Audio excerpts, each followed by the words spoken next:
বন্ধুরা, ফুলকপি দিয়ে তো আমরা বিভিন্ন রেসিপি ট্রাই করে থাকি।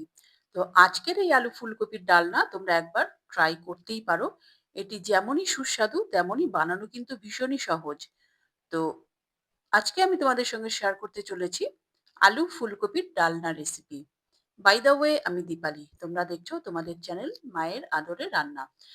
প্রথমে আমি একটি মসলার পেস্ট বানিয়ে নেব। এর জন্য আমি দিয়ে দিয়েছি 2 ইঞ্চি আদার টুকরো, 4টি কাঁচা লঙ্কা, 3 চামচ পোস্ত এবং 10-12টা কাজু বাদাম আমি একসাথে মিক্সার জারের মধ্যে দিয়ে দিয়েছি এবং দিয়ে দিয়েছি সামান্য জল।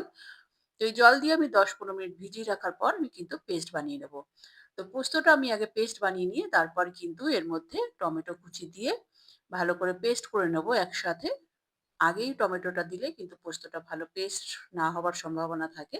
তো সেই জন্যই আমি এরকম করব। দেখো, এরপর আমি নিয়ে নিয়েছি 2টো ছোট সাইজের ফুলকপি। তো সেটাকে আমি ভালো করে কেটে নিচ্ছি ছোট, ছোট টুকরো করে।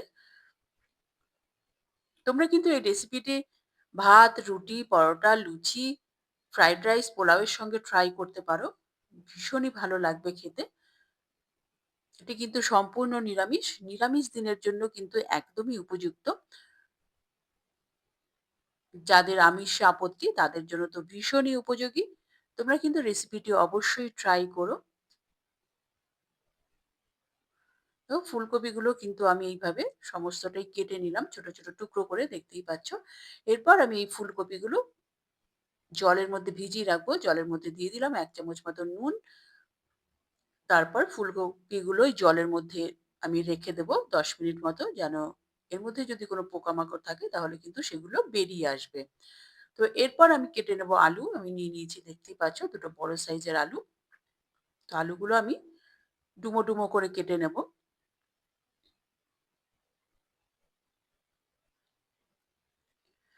তোমরা রেসিপিটি দেখতে, দেখতে চ্যানেলে যারা নতুন এসছো তারা চ্যানেলটিকে সাবস্ক্রাইব করে বেল আইকনটি প্রেস করে রাখো, যেন পরবর্তী নোটিফিকেশন সবার আগে তোমার কাছে পৌঁছায়। এবং রেসিপিটি যদি ফেসবুক পেজ থেকে দেখে থাকো তাহলে পেজটিকে অবশ্যই ফলো করে রাখার অনুরোধ থাকলো। এইভাবেই কিন্তু আমি সমস্ত আলুগুলোকে ডুমো, ডুমো করে কেটে নেব।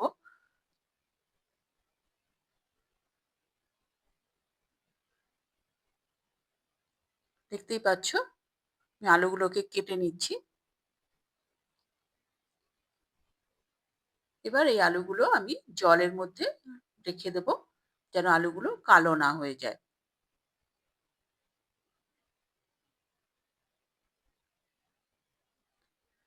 দেখো, এরপর কিন্তু আমাদের পোস্ত পেস্টটা হয়ে গেছে। এর মধ্যে আমি দিয়ে দিলাম টমেটো কুচি এবং দিয়ে দিলাম 1 চামচ কাশ্মীরি লঙ্কার গুঁড়ো। এতে কিন্তু কালারটা ভীষণ ভালো আসবে। তো সেই জন্যই দিয়ে দিলাম। তো এরপর আমি ওটাকে পেস্ট করে নেব। এরপর আমি গ্যাসে কড়া বসিয়ে এর মধ্যে দিয়ে দিলাম 2টো শুকনো লঙ্কা, ছোট 2 টুকরো দারচিনি, 2টো এলাচ এবং 2 চামচ গোটা ধনে। এটা আমি শুকনো খোলায় ভেজে নিচ্ছি। একদমই লো ফ্লেমে কিন্তু আমাদের ভাজতে হবে। এরপর আমি দিয়ে দিলাম এর মধ্যে 1 চামচ গোটা জিরে। তো সেটা দিয়েও আমি একসাথে ভালো করে ভেজে নিচ্ছি। তো দেখো, আমাদের ভাজা কিন্তু হয়ে গেছে। সুন্দর একটা গন্ধ বেরোলেই কিন্তু আমাদের নামিয়ে নিতে হবে। তো এবার এই মসলাটা ঠান্ডা হওয়ার পর মিক্সিতে গুঁড়ো করে নেব। এরপর আমি গ্যাসে কড়া বসিয়ে দিয়ে দিলাম এর মধ্যে সাদা তেল। তোমরা এটা কিন্তু সর্ষের তেলেও করতে পারো। তো আমি এখানে সাদা তেলটাই প্রেফার করলাম। তো সাদা তেল গরম হয়ে যাওয়ার পর আমি এর মধ্যে দিয়ে দিলাম যে কেটে রাখা ফুলকপিগুলো ছিল। তো সেটাই আমি ভেজে নিচ্ছি এই তেলে। দেখতেই পাচ্ছ, লালচে করে কিন্তু আমাদের ভেজে নিতে হবে মিডল টু লো ফ্লেমে, নাহলে কিন্তু পুড়ে যেতে পারে হাই ফ্লেমে করলে। আমাদের কিন্তু ফুলকপিগুলো ভাজা হয়ে গেছে। আমি ফুলকপিগুলো তুলে নিচ্ছি। ফুলকপিগুলো তোলা হয়ে যাওয়ার পর আমি এর মধ্যে দিয়ে দিলাম আলুগুলো। আলুগুলোও কিন্তু আমি লালচে করে ভেজে নেব, যেন 50-60% আমাদের এই ভাজার সময় আলুগুলো কুক হয়ে যায়। আলু একটু বেশি সময় লাগে কুক হতে, তোমরা জানোই। তো তো সেই জন্যই আমাদের একটু ধৈর্য সহকারে আলুটাকে ভেজে নিতে হবে।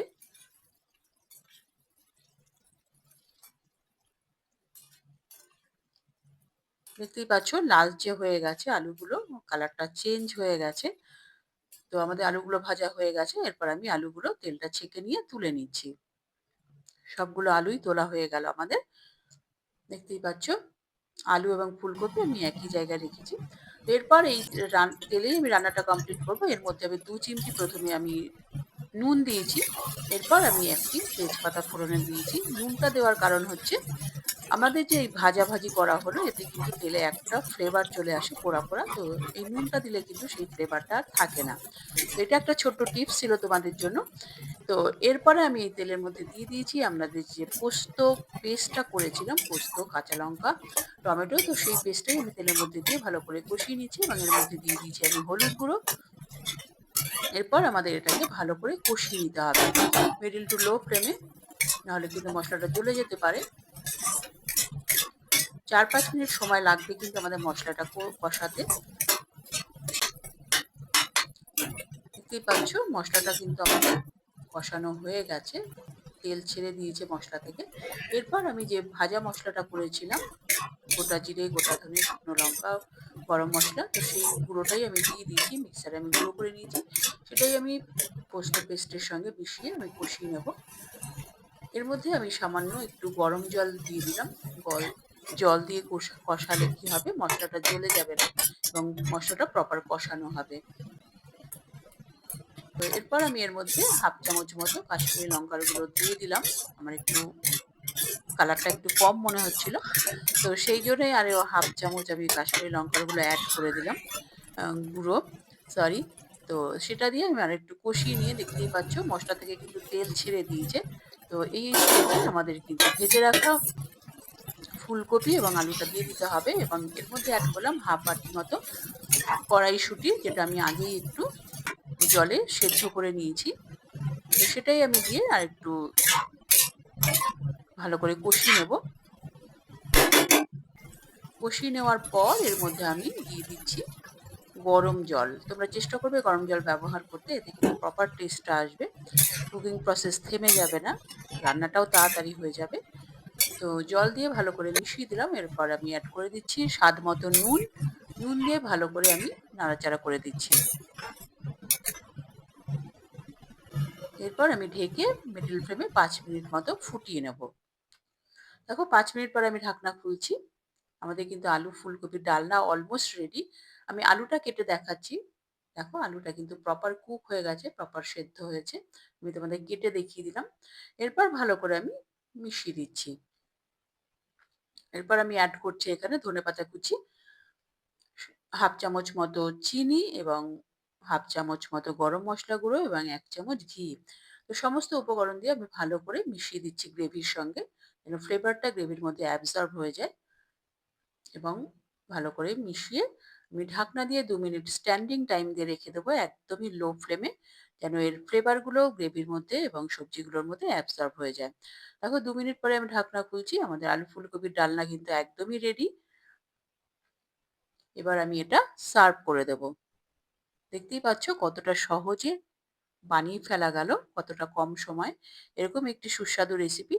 তোমরা কিন্তু রেসিপিটি অবশ্যই ট্রাই করতে থাকো। ট্রাই করে আমাকে কমেন্ট করে জানাবে তোমাদের কেমন লাগলো। তোমরা কিন্তু ভাত, রুটি, পরোটা, লুচি, ফ্রাইড রাইস, পোলাওয়ের সঙ্গে ট্রাই করতে পারো। পরবর্তী এপিসোডে আবার দেখা হবে। ততক্ষণের জন্য নমস্কার, ধন্যবাদ।